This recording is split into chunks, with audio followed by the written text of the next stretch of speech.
ಈಗ ಒತ್ತುವರಿ ದೊಡ್ಡ ಮಟ್ಟದಲ್ಲಿ ಮಾಡ್ತಾ ಇದ್ದಾರೆ. ಯಾಕಂದ್ರೆ ಯಾರು ಅನಾಥ ವಾಹನಗಳು ಏನಿದಾವೆ ಅದನ್ನ ಒತ್ತುವರಿ ಮಾಡ್ಕೊಂತ ಇದ್ದಾರೆ. ಏನ್ ಹೇಳ್ತೀರಾ ಇದಕ್ಕೆ? ಖಂಡಿತ ಇದು ಮಾಡಲೇಬೇಕಾಗಿರೋ ವಿಷಯ. ನೀವು ಪ್ರತಿ ಒಂದು ಫುಟ್ಪಾತಲ್ಲಿ ಹೋಗಿ ನೋಡಿ, ಫುಟ್ಪಾತಲ್ಲಿ ಜನರಿರಲ್ಲ, ಬರೀ ಗಾಡಿಗಳೇ ನಿಂತಿರ್ತವೆ. ಆಮೇಲಿಂದ ಗಾಡಿಗಳು ಅದು ಎಷ್ಟು ದಿನದಿಂದ ನಿಂತಿರ್ತವೆ ಅಂತ ಹೇಳೋಕ್ಕೂ ಆಗಲ್ಲ, ಕೆಲವುದಕ್ಕೆ ನಂಬರ್ ಪ್ಲೇಟು ಇರೋದಿಲ್ಲ. ಸೊ 100% ಇದು ಮಾಡಲೇಬೇಕು. ನಮ್ಮ ಕೃಷ್ಣ ಬೈರೇಗೌಡರು ಸಾಹೇಬರು ಇದು ಮಾಡ್ತಾ ಇರೋದು ಭಾರಿ ಒಳ್ಳೆ ವಿಷಯ. ನಾನು ಅವರಿಗೆ ತುಂಬ ಹ್ಯಾಟ್ಸ್ ಆಫ್ ಹೇಳ್ತೀನಿ, ಕಂಗ್ರ್ಯಾಚುಲೇಷನ್ ಹೇಳ್ತೀನಿ. ಮತ್ತೆ ಕೆಲವೊಂದು ತುಂಬಾ ಗಾಡಿಗಳಿದಾವೆ, ಇನ್ನು ಕೈಯಲ್ಲಿ ಫುಲ್ ಮಾಡೋಕ್ಕಾಗುತ್ತಾ? ಖಂಡಿತ ಆಗಲ್ಲ, ತುಂಬ ಕಷ್ಟ ಆಗುತ್ತೆ. ಇದಕ್ಕೆ ಪಬ್ಲಿಕ್ ಸಪೋರ್ಟ್ ಬೇಕು. ಪಬ್ಲಿಕ್ಕಿಗೆ ಒಂದು ಆ್ಯಪ್ ಅಂತ ಮಾಡಬೇಕು. ಅವರು ಒಂದು ವಿಡಿಯೋ ಮಾಡಿ ಅಲ್ಲಿ ಕಳಿಸಿದಾಗ ಅಲ್ಲಿ ಬಂದಿದ್ದಾನೆ ರಿಕವರಿ ಮಾಡಬೇಕು. ಆ ಥರ ಒಂದು ಏನಾದರೂ ಒಂದು ಒಳ್ಳೆ ಕೆಲಸ ಆಗಬೇಕು. ಅದಾದಾಗ ಮಾತ್ರ ಬೆಂಗಳೂರು ಕ್ಲೀನ್ ಆಗೋಕ್ಕೆ ಸಾಧ್ಯ. ಅಲ್ಲ, ಈಗ ಒಂದು ಆ್ಯಪ್ ಅಂತ ಮಾಡಿದ್ದಾರೆ. ಈಗ ಅದನ್ನೇ ಇಂಟರ್ವ್ಯೂ ಕೊಡ್ತಾ ಇದ್ರು ಸರ್, ಹೇಳ್ತಾ ಇದ್ರು ಇಷ್ಟೊತ್ತರೆಗೂ. ಈಗ ನೀವು ಹೇಳ್ತಾ ಇದ್ರಿ ಎಷ್ಟೊಂದು ವೆಹಿಕಲ್ಗಳಿದಾವೆ ಮೇಡಮ್, ನನ್ನ ಹತ್ರ ವಿಡಿಯೋಸ್ ಇದಾವೆ, ಎಷ್ಟೊಂದು ಇದಾವೆ, ನಾನು ಮಾಡಿ ಕಳಿಸ್ತೀನಿ ಅಂತ ಹೇಳ್ತಾ ಇದ್ರಿ. ಆ ವಿಚಾರವಾಗಿ ಹೇಳೋದು ಎಷ್ಟಿದಾವೆ? ಖಂಡಿತ. ನಾನಿರೋದು ಹೊಸನಗರ. ನಮ್ಮ ಸರೌಂಡಿಂಗಲ್ಲಿ ತುಂಬ ವೆಹಿಕಲ್ಸ್ ಇದೆ, ತುಂಬ ವೀಡಿಯೋಸ್ ಇದೆ ನನ್ನ ಹತ್ರ, ಯಾವುದರಿಂದ ತೊಂದರೆ ಆಗ್ತಾ ಇದೆ ಅಂತ.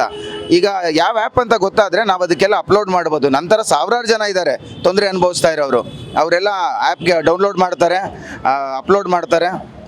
ಮೇ ಬಿ ಅದು ಭಾರಿ ಅನುಕೂಲ ಆಗುತ್ತೆ ಅಂತ ಅಂದ್ಕೊಳ್ತೀನಿ ನಾನು. ಇನ್ಮೇಲೆ ಅನಾಥ ವಾಹನಗಳು ದಾರಿ ಬಿಡೋದಾಗಿರ್ಬೋದು, ಟ್ರಾಫಿಕ್ ಜಾಮ್ ಆಗಿರ್ಬೋದು ಎಲ್ಲ ನಿಲ್ಲುತ್ತೆ ಅಂತೀರಾ? ಖಂಡಿತ. ಯಾಕಂದರೆ ಭಾರಿ ಒಳ್ಳೆ ಕೆಲಸ ಮಾಡ್ತಾ ಇದ್ದಾರೆ ನಮ್ಮ ಕಾಂಗ್ರೆಸ್ ಗೌರ್ಮೆಂಟ್ನವರು. ಸೊ ಭಾರಿ ಒಳ್ಳೇದಾಗುತ್ತೆ ಅಂತ ಅಂದ್ಕೊಂಡಿದ್ದೀನಿ. ಜನ ಭಾಳ ಚೆನ್ನಾಗಿದೆ. ಅದೇ ಪ್ರಾಯ ನೀವೇನು ಮಾಡಬೇಕು ಅಂದರೆ ಅವರಿಗೆ ಆಲ್ಟರ್ನೇಟಿವ್ ಮಾಡಿಕೊಡ್ಬೇಕು. ಅವರಿಗೆ ಅಷ್ಟೇ ನಾವು ಕೇಳ್ಕೊಳ್ಳೋದು. ಅವ್ರದ್ದು ಜೀವನ ನಡಿಬೇಕು, ಫುಟ್ಪಾತ್ ವ್ಯಾಪಾರಿಗಳಿಗೂ ಜೀವನ ನಡಿಬೇಕು. ಪ್ರಾಯ ಆಲ್ಟರ್ನೇಟಿವ್ ಮಾಡಿಕೊಡ್ಬೇಕು. ಜನಗಳು ಓಡಾಡೋದು ಭಾಳ ಅನುಕೂಲವಾಗಿದೆ, ಚೆನ್ನಾಗಿದೆ. ನೋಡಿ ಸರ್, ಎಷ್ಟು ಫ್ರೀ ಆಗಿದೆ, ಭಾಳ ಚೆನ್ನಾಗಿದೆ, ಭಾಳ ಚೆನ್ನಾಗಿದೆ. ನೋಡಿ, ಮೇಲೆ ರಂಬೆ ಎಲ್ಲ ಕಟ್ಟಾಗ್ಬಿಟ್ಟಿದೆ, ಆ ರಂಬೆನೂ ತೆಗಿಸ್ಬೇಕು. ಅವೆಲ್ಲ ಕಂಪ್ಲೇಂಟ್ಗಳು ಯಾರು ಮಾಡೋದು? ನಾವು ಇದನ್ನು ಸಾರ್ ಹತ್ರನೇ ಹೇಳಿದ್ವಿ ನಾವು. ಯಾವ ಸಾರ್ ಬರ್ತಾರೆ? ಬರ್ತಾರಾ? ಎಷ್ಟೊಂದು ಬರ್ತಾರೆ? ಬರಲಿ ಮಾತಾಡೋಣ, ಹೇಳ್ತೀವಿ. ಚೆನ್ನಾಗಿ ನಡೆಯೋದಕ್ಕೆಲ್ಲ ಭಾಳ ಚೆನ್ನಾಗಿ. ಹೌದು, ನಡೆಯೋಕೆ ಮಾಡೋಕ್ಕೆ ಕಷ್ಟ ಆಗೋದು. ಎಲ್ಲ ಇದ್ರು ಇಲ್ಲೊಂದು 50 ಜನ ಇದೆ ಸುಮಾರು ಉದ್ದಕ್ಕೂ. ಇಲ್ಲಿಂದ ಆಗ್ರಾ ಸಂಘ ಒಂದು 50 ಜನ ಇದ್ರು. ಆ ಕಡೆ ಮುಂದೆ ಕಂಟಿನ್ಯೂಸ್ ಇದ್ದೇ ಇದ್ರು, ಜಾಸ್ತಿ ಇದ್ರು. ಆ ಕಡೆ ಇಲ್ಲಿ ಪರವಾಗಿಲ್ಲ, ಇಲ್ಲೇನು ತೊಂದರೆ ಏನಿಲ್ಲ. ಈ ಫುಟ್ಪಾತಲ್ಲಿ ಏನು ನಿಮ್ಮ ಮಹಾನಗರದಿಂದ ಆಚೆ, ನಿಮಗೆ ಬಸ್ ಸ್ಟ್ಯಾಂಡಿಂದ ಆಚೆನೇ ಇರೋದು. ಬಸ್ ಸ್ಟ್ಯಾಂಡಿಂದ ಆಚೆನೇ ಪಬ್ಲಿಕ್ ಜಾಸ್ತಿ. ಇಲ್ಲಿ ಅಂಥ ಪಬ್ಲಿಕ್ ಜಾಮ್ ಆಗುವಂಥದ್ದು, ಜನ ನಡೆಯೋಕ್ಕೆ ಮಾಡೋಕ್ಕೆ ತೊಂದರೆ ಆಗುವಂಥದ್ದು ಏನೂ ಇಲ್ಲ ಇಲ್ಲಿ ಸರ್ಕಲಲ್ಲಿ. ಯಾಕಂದ್ರೆ ಅವಾಗ ಬಿಲ್ಡಿಂಗ್ ಕಟ್ಟಿರೋದು, ಇವಾಗ ಇದನ್ನು ತೆರವು ಮಾಡ್ತಾ ಇದ್ದಾರಲ್ವಾ? ಏನು ತೆರವೇನು ಮಾಡ್ತಾ ಇಲ್ಲ, ಬಿಲ್ಡಿಂಗ್ ಕಟ್ಟಿರೋದೇನು ಯಾವ ತೆರವೇನು ಮಾಡ್ತಾ ಇಲ್ಲ. ಶೀಟ್ಗಳು ಮುಂದಕ್ಕೆ ಹಾಕೋಬಾರ್ದು ಅಂತ ಹೇಳ್ತಾ ಇದ್ದಾರೆ. ಅದರಿಂದ ನಮಗೆ ತೊಂದರೆಗಳೇ.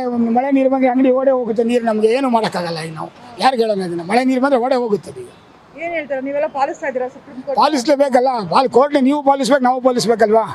ಅದು ನೀವು ಪಾಲಿಸ್ಬೇಕು, ನಾನು ಪಾಲಿಸ್ಬೇಕು. ಅದು ಪ್ರತಿಯೊಬ್ಬ ಪ್ರಜೆಯದು ಕರ್ತವ್ಯ ಅಲ್ವಾ? ಅದು ಪ್ರತಿಯೊಬ್ಬ ಪ್ರಜೆದ ಯಾರು ಯಾವ ವಿರುದ್ಧ ಮಾಡೋಂಗಿಲ್ವಲ್ಲ. ಹೆಂಗೆ ವಿರುದ್ಧ ಮಾಡ್ತೀರಾ? ಅದನ್ನು ಎಲ್ಲ ಒಳ್ಳೇದಕ್ಕೆ ಮಾಡೋದು, ತಪ್ಪೇನಿಲ್ಲ. ಅದರಿಂದ ಒಳ್ಳೇದು ಮಾಡ್ತಾರೆ. ತೊಂದರೆ ಇದೆ, ಅವ್ರ ಪ್ರಾಯ ಏನೋ ಮಾಡ್ಕೊಡ್ಬೇಕು. ಅವ್ರಿಗೆ ಏನೋ ಪ್ರಾಯ ಜಾಗ ಮಾಡ್ಕೊಡ್ಬೇಕು. ಅವ್ರಿಗೆ ಅವ್ರಿಗೂ ಒಳ್ಳೆ ಒಂದು ಜೀವನ ನಡಿಬೇಕಲ್ವಾ? ಹೇಗಿದೆ ಸರ್ ನಗರಾಭಿವೃದ್ಧಿ ಸಚಿವರು ಖಾತೆ? ಏನೋ ಅವ್ರ ಕೆಲಸ ಅವ್ರು ಮಾಡ್ತಾ ಇದ್ದಾರೆ, ಪರವಾಗಿಲ್ಲ, ಚೆನ್ನಾಗಿ.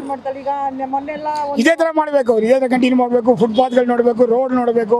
ಬರೀ ಅಂಗಡಿಗಳು, ಬರೀ ಫುಟ್ಪಾತ್ ಒಂದೇ, ಜನ ಅಂಗಡಿ ನೋಡೋದು ಒಂದೇ ಅಲ್ಲ. ಪ್ರತಿ ಫುಟ್ಪಾತು ಮಾಡಬೇಕು. ಪ್ರತಿಯೊಂದು ರೋಡು ಇವತ್ತು ಒಂದು ರೋಡಲ್ಲಿ ಓಡೋರಿಗೆ ಗೊತ್ತಾಗುತ್ತೆ ವೆಹಿಕಲ್ಸ್ ಓಡಬೇಕಾದ್ರೆ ಎಷ್ಟು ತೊಂದರೆಗಳಾಗುತ್ತೆ ಅಂತ. ಫುಟ್ಪಾತ್ ಮೇಲೆ ನಡೆದು ನೋಡ್ಕೋಬೇಕು ಅವರು. ಫುಟ್ಪಾತ್ ಮೇಲೆ ನಡೆದ್ರೆ ನಿಮ್ಗೆ ಏನು ಅಂತ ತೊಂದರೆ ಗೊತ್ತಾಗುತ್ತವ.